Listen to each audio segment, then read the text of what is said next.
buenas tardes. Hoy en esta semana vamos a iniciar nuestra reflexión sobre la carta de Santiago. Ya hemos visto las cartas católicas acerca de Timoteo, Tito, sobre todo llamadas pastorales porque se dedican más a la formación de cómo se fue estructurando la iglesia. Estas se les llama católicas concretamente porque van dirigidas, como su nombre lo dice, a toda la iglesia. En el cristianismo, la epístola de Santiago, por lo general referida simplemente como Santiago, es una carta del Nuevo Testamento. Los primeros manuscritos existentes de Santiago generalmente datan a mediados de finales del siglo III. El autor se identifica como Santiago, siervo de Dios y del Señor Jesucristo. Y la epístola se atribuye tradicionalmente a Santiago el Justo, o también como nosotros lo conocemos, Santiago el Menor. Hay 4 puntos de vista sobre la epístola de Santiago.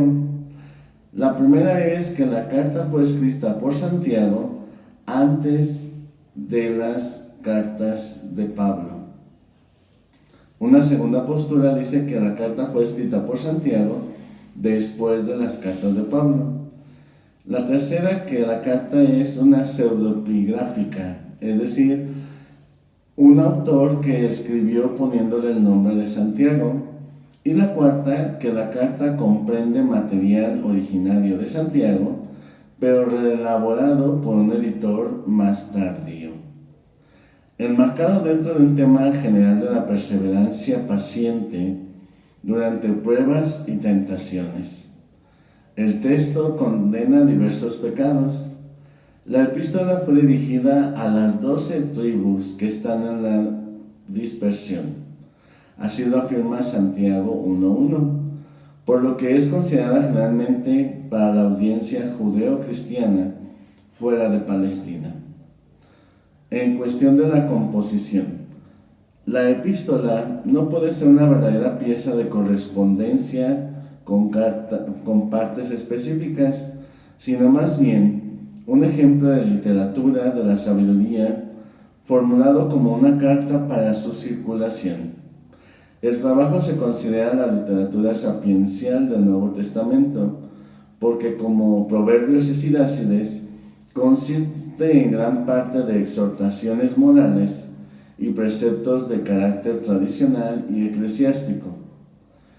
Del mismo modo, la Enciclopedia Católica dice: los temas tratados en la epístola de Santiago son muchos y variados, y además Santiago no pocas veces, mientras que dilucida un poco determinado, pasa abruptamente a otro, e inmediatamente se reanuda una vez más su argumento anterior. En cuestión de la autoría, el escritor se hace llamar simplemente Santiago, siervo de Dios y del Señor Jesucristo. Jesús tenía 2 apóstoles llamados Santiago, pero es poco probable que cualquiera de ellos escribiera la carta. Un apóstol, Santiago, hijo de Zebedeo, fue martirizado alrededor del 44 después de Cristo. Esto sería muy temprano para que hubiera sido el escritor. El otro apóstol, Santiago, hijo de Alfeo, no es prominentemente en el registro de las Escrituras y muy poco se sabe sobre él. Por el contrario, la evidencia apunta a Santiago, el hermano de Jesús, a quien Jesús evidentemente había hecho una aparición especial después de su resurrección. Como se describe en el Nuevo Testamento, ese Santiago fue prominentemente entre los discípulos. El escritor de la carta de Santiago identifica a sí mismo como siervo de Dios y del Señor Jesucristo, de la misma manera como lo hizo Judas, quien en la epístola que lleva su nombre se llamó a sí mismo siervo de Jesucristo y hermano de Jacobo. Santiago 1.1 y Judas 1.1. Por otra parte, el saludo de la carta de Jacobo o Santiago incluye el término salud, de la misma manera como lo hizo la carta sobre la circuncisión que se envió a las congregaciones. Hechos 15:23. En este último caso, al parecer, Jacobo, el hermano de Jesús o primo, como lo conocemos ahora, habló en un lugar destacado en la asamblea de los apóstoles y los ancianos de Jerusalén. A partir de mediados del siglo III, los autores patrísticos citan la epístola escrita por Santiago el Justo, primo de Jesús y primer obispo de Jerusalén, no contando entre los 12 apóstoles, a menos que se le asimile con Santiago el Menor. Jacobo fue, no obstante, una figura muy importante. Pablo lo describió como el hermano del Señor, Gálatas 1:19, y como uno de los 3 pilares de la Iglesia, en 2:9. Tradicionalmente se le considera el primero de los 70 discípulos. Juan Calvino y otros sugirieron que el autor era el apóstol Santiago el Menor, a quien a menudo se le confunde con Santiago el Justo. Si fue escrito por Santiago el Justo, el lugar y el tiempo de la redacción de la carta sería Jerusalén, donde Jacobo residía antes de su martirio en el año 62. El reformador protestante Martín Lutero negó que fuera la obra de un apóstol y lo llamó una epístola de paja, en comparación con algunos otros libros del Nuevo Testamento, siendo una causa no menos importante el conflicto que piensa que levantó con Pablo en la doctrina de la justificación. Muchos estudiosos consideran que la epístola se escribió a finales del siglo I o siglo II, y entre las razones para esto son las siguientes. Primero, el autor se presenta simplemente como un siervo de Dios y del Señor Jesucristo, sin necesidad de invocar cualquier relación especial con la familia de Jesús. La lengua griega culta de la epístola, se afirma, no podría haber sido escrita por un judío de Jerusalén. Algunos estudiosos sostienen una versión primitiva de la carta que fue compuesta por Jacobo y luego pulida por otro escritor. La epístola fue aceptada solo gradualmente en el canon del Nuevo Testamento. Algunos ven paralelismos entre Santiago y Primera de Pedro, Primera de Clemente y el pastor de Hermas. Asumen que refleja la situación socioeconómica que cristianos tenían a finales del siglo I o principios del siglo II. Por lo tanto, podría haber sido escrita en cualquier parte del imperio donde los cristianos hablaban griego. Hay algunos estudiosos que argumentaron que fue escrita en Siria. En cuanto al contenido, las Sociedades Bíblicas Unidas del Griego del Nuevo Testamento dividen la carta en las siguientes secciones. Saludo, capítulo 1, versículo 1. La fe y la sabiduría, capítulo 1, versículos del 2 al 8. La pobreza y la riqueza, capítulo 1, versículos del 9 al 11. Juicio y tentación, 1, del 12 al 18. Oír y hacer la palabra y vivirla, 1, 19, 27. Advertencia contra la parcialidad, 2, 1, 13. La fe y las obras, 2, 14, 26.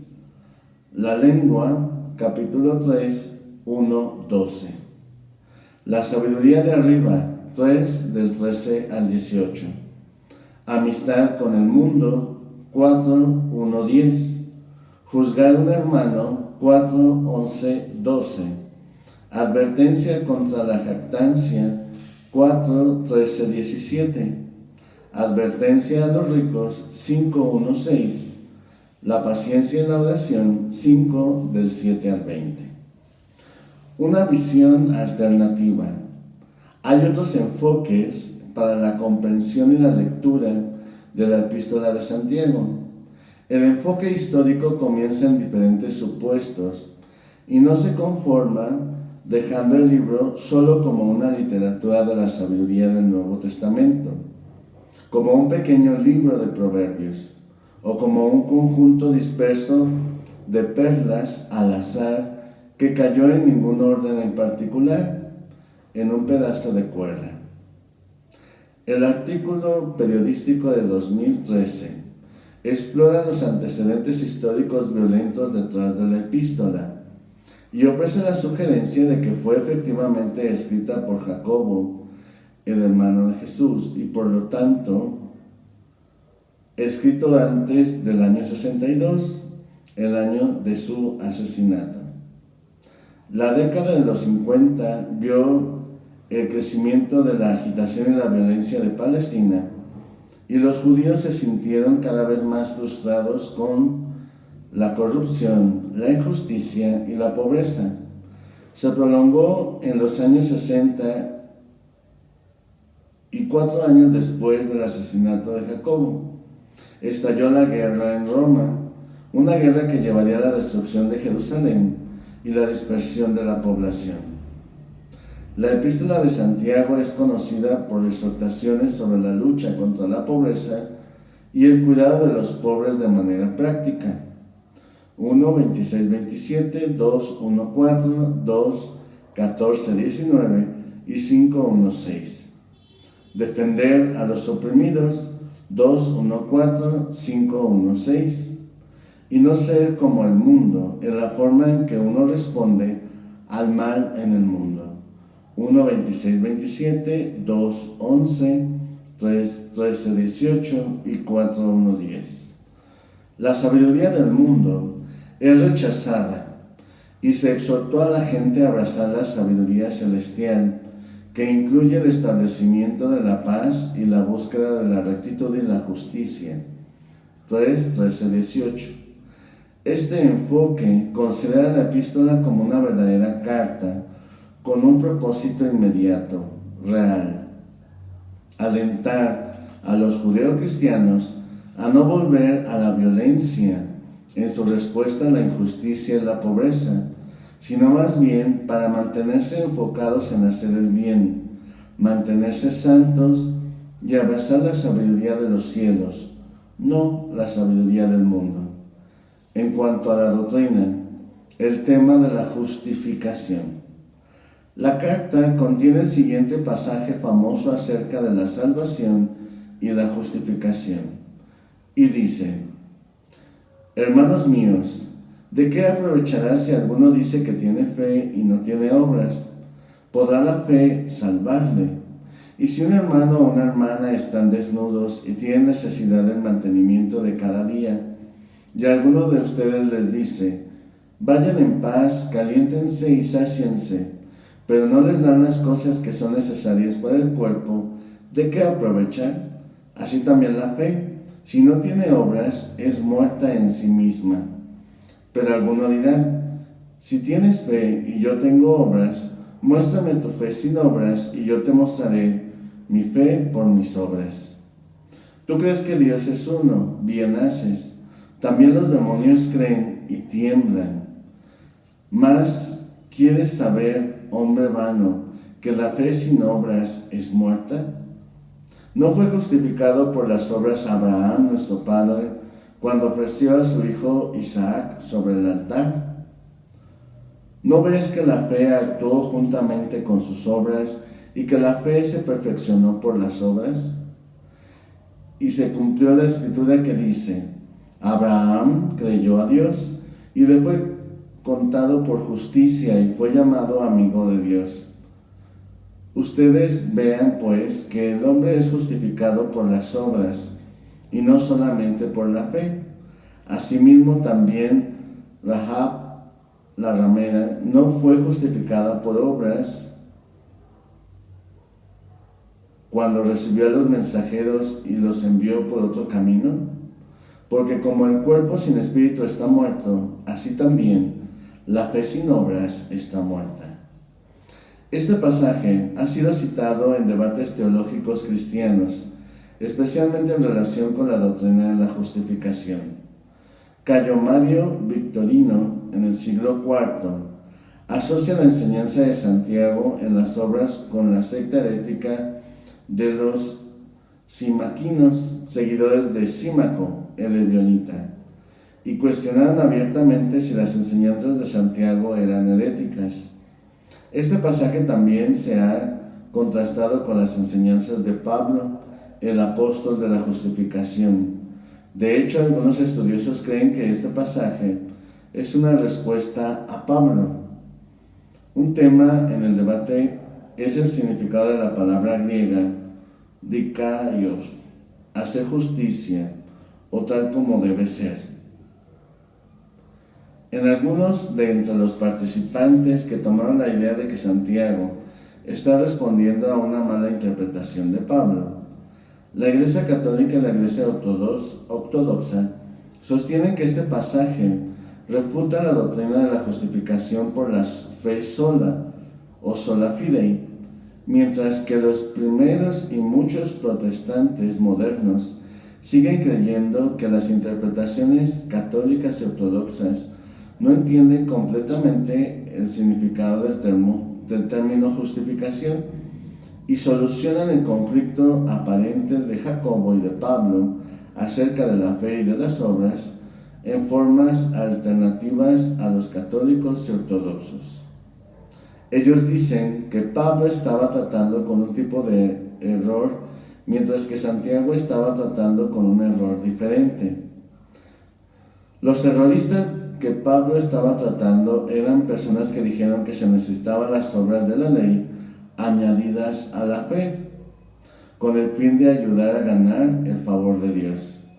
Pablo respondió este error señalando que la salvación era por la fe solamente, aparte de obras de la ley, que es Gálatas 2:16 y Romanos 3 del 21 al 22.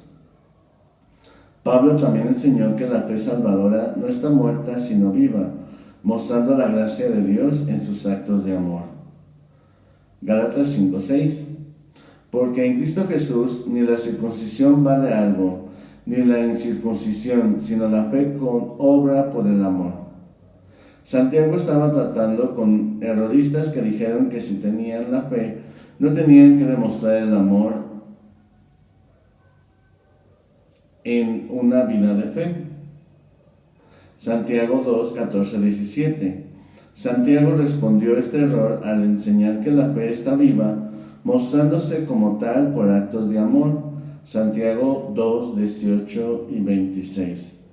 Ambos, Santiago y Pablo, enseñan que la salvación es por la fe sola, y también que la fe nunca está sola, sino que se manifiesta y está viva por los actos de amor que expresan el agradecimiento de un creyente a Dios por el regalo de la salvación por la fe en Jesús. Entonces, como vemos, no es que estén contrariados, sino se complementan para responder a diferentes circunstancias en torno a la fe y en torno a las obras. Otro tema importante que aparece en esta carta es el sacramento de la unción de enfermos. La epístola de Santiago también, en el texto bíblico que menciona la unción de enfermos, dice: ¿está enfermo alguien de ustedes?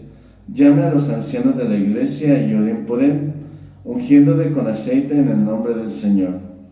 Y la oración de fe salvará al enfermo, y el Señor lo levantará, y si hubiese cometido pecados, le serán perdonados. Wells sugirió este pasaje de la evidencia de una autoría tardía de la epístola, con el argumento de que la curación de enfermos se realiza a través de un organismo oficial de presbíteros, ancianos, indica un desarrollo considerable de la organización eclesiástica, mientras que en los días de Pablo, para sanar y hacer milagros, se referían a los creyentes indiscriminadamente. 1 Corintios 12:9. En cuanto a la canonicidad de esta carta, la epístola fue invocada por primera vez explícitamente y citada por Orígenes de Alejandría, y posiblemente un poco antes por Ireneo de León, así como por Clemente de Alejandría en una obra perdida según Eusebio, a pesar de que no fue mencionado por Tertuliano, quien escribió a finales del siglo II. También está ausente en el fragmento de Muratori, la lista más antigua conocida en los libros del Nuevo Testamento.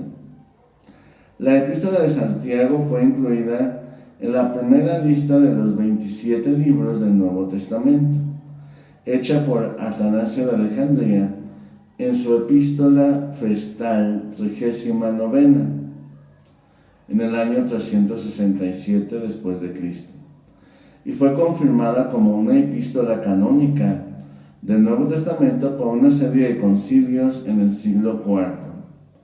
Hoy en día prácticamente todas las denominaciones cristianas consideran que este libro es una epístola canónica del Nuevo Testamento. En los primeros siglos de la Iglesia, la autenticidad de la epístola fue puesta en duda por algunos, entre ellos Teodoro, obispo de Mopsuestia de Cilicia, debido al silencio de varias y de las iglesias occidentales respecto a ella. Eusebio la ubica entre los escritos antilegomena o impugnados.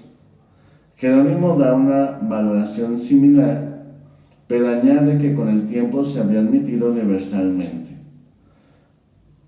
Cayo Mario Victorino, en su comentario sobre la epístola a los Gálatas, cuestionó abiertamente si las enseñanzas de Santiago eran heréticas o no. Su reconocimiento tardío en la Iglesia, sobre todo en Occidente, puede explicarse por el hecho de que fue escrita para o por los judeocristianos y por tanto no fue ampliamente difundida entre las iglesias gentiles. Hay algunos indicios de que algunos grupos desconfiaban del libro debido a su doctrina.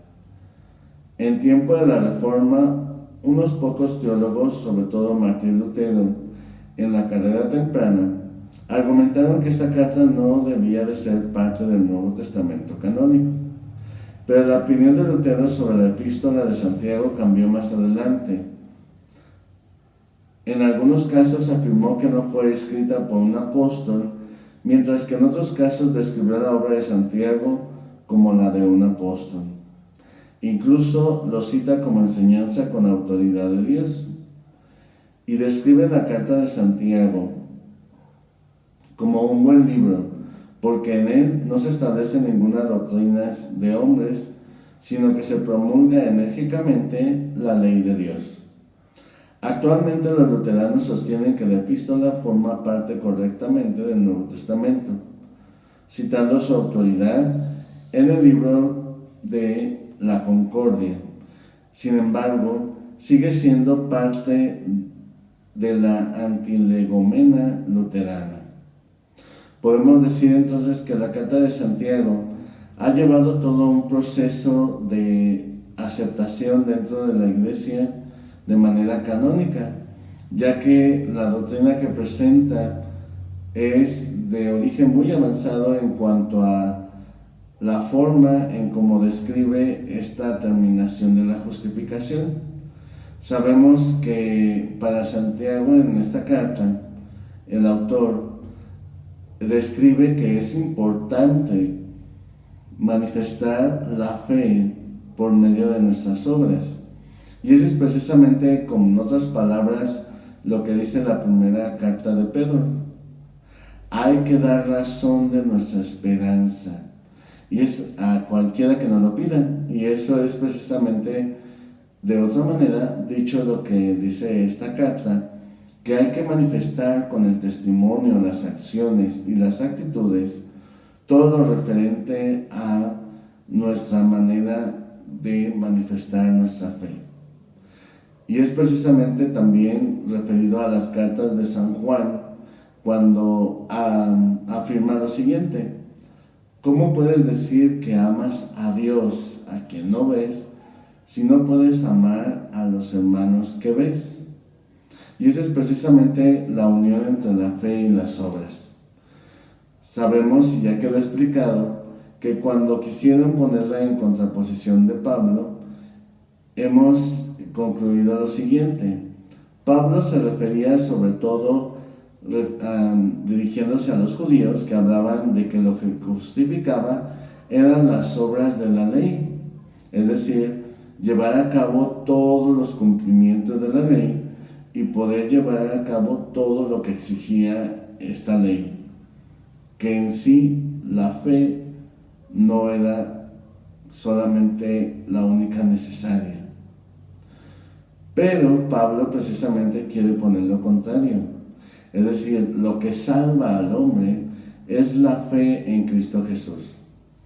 Es por eso que esta experiencia que nos transmite esta carta es una de las experiencias que hoy nuevamente se nos pide a través de las distintas invitaciones que nos hace los distintos papas, desde Juan Pablo II hasta Francisco, que es manifestar nuestra fe a través de nuestros actos de caridad, manifestando así nuestro amor a Dios al servicio de los hermanos.